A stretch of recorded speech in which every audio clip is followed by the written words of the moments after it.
Hello বাচ্চারা, আজ আমি তোমাদের পঞ্চতন্ত্রের আরও একটি নতুন গল্প বলবো। এক কৃষক ও তার 4 ছেলেকে নিয়ে এই গল্প। সে অনেক কাল আগের কথা। এক গ্রামে এক কৃষক থাকতো, যার নাম ছিল সুয়া। সুয়া তার 4 ছেলের সাথে থাকতো। তার 4 ছেলেই তাদের বন্ধুদের মতোই এখানে ওখানে বসে সময় কাটাতো, আর কোনো কাজও তারা করতো না। একদিন সুয়া ক্ষেত থেকে ফিরে এসে দেখে তার 4 ছেলেই বাড়িতে নেই। তখন সে চিন্তা করে, আরে, আজও চারজন বাড়িতে নেই, খেতেও নেই। মনে হচ্ছে আবার আড্ডা মারতে গেছে। বিরক্ত হয়ে গেছি আমি এই চারজনের প্রতি। কোনো কাজকর্ম করে না, ব্যাস পুরো দিন আড্ডা মেরে বেড়ায়, আর না হলে আরাম করে। এখন তো না হয় আমি বেঁচে আছি, যখন আমি চলে যাব তখন কি হবে ওদের? হে ভগবান!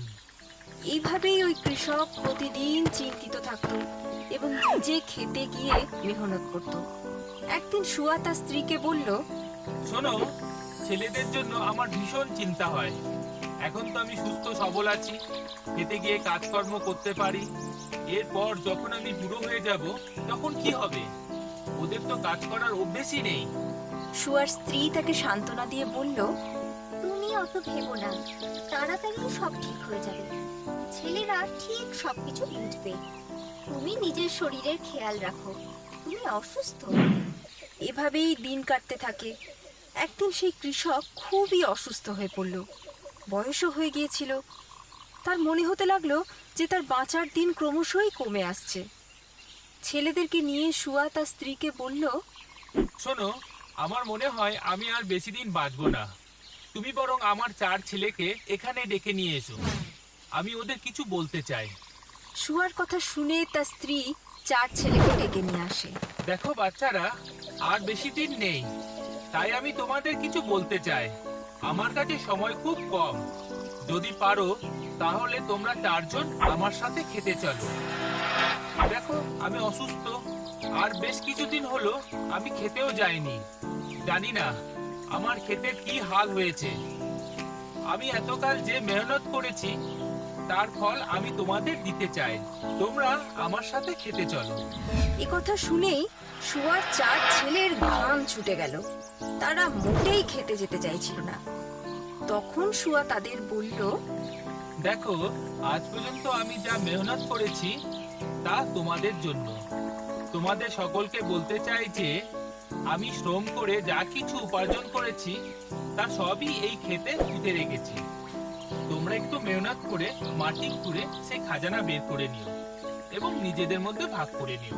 এই কথা শুনে 4 ছেলেই খুব খুশি হলো। দিন চলে যেতে লাগলো, আর একদিন গভীর অসুস্থ থাকার কারণে সুয়ার মৃত্যু হলো। তার মারা যাওয়ার পর ছেলেরা খেতে গিয়ে খোঁড়াখুড়ি শুরু করলো। সকাল গড়িয়ে সন্ধে হয়ে গেল, কিন্তু সেখানে তাদের খাজানার কোনো খোঁজ মিলল না। তারা তখন ফিরে এসে মায়ের কাছে নালিশ করে। মা, বাবা আমাদের মিথ্যে বলেছে। এ কথা শুনে সুয়ার স্ত্রী হাসতে থাকে এবং ওদের বলে, বাছারা, বাবা তোমাদের কি মিথ্যে বলেছে? মা, খেতে কোনো খাজানা নেই। আমরা পুরো ক্ষেত খুঁড়ে ফেলেছি, আমাদের হাতে ব্যথা হয়ে গেছে। সুয়ার স্ত্রী হাসে, ছেলেদের বলে, দেখো, তোমাদের বাবার কোনো খাজানা ছিল না। এই ঘর আর ক্ষেতই তার পুঁজি ছিল। এখন একটা কাজ করো, যখন তোমরা পুরো ক্ষেত খুঁড়েই ফেলেছো, তখন তাতে বীজ পুঁতে জলসেচ করে ক্ষেতকে সবুজ করে তোলো। অন্তত তোমাদের ফসল তো ফলবে। মায়ের মুখে এমন কথা শুনে তারা একটু ইতস্তত করতে লাগলো। পরে তারা খেতে গিয়ে বীজ ছড়িয়ে দেয়। মায়ের কথা মতো তারা সেই ক্ষেতের পরিচর্যা করতে থাকে। কয়েক মাস পরে মেহনত করে খুব ভালো ফসল ফলায় তারা, আর তা দেখে তারা নিজেরাই খুব খুশি হয়। এও বোঝে যে তাদের মা বাবা ঠিক কোন খাজানার কথা বলেছিল। তারা দৌড়ে মায়ের কাছে আসে এবং বলে, মা, আমরা বুঝে গেছি যে তুমি আর বাবা কোন খাজানার কথা বলেছিলে।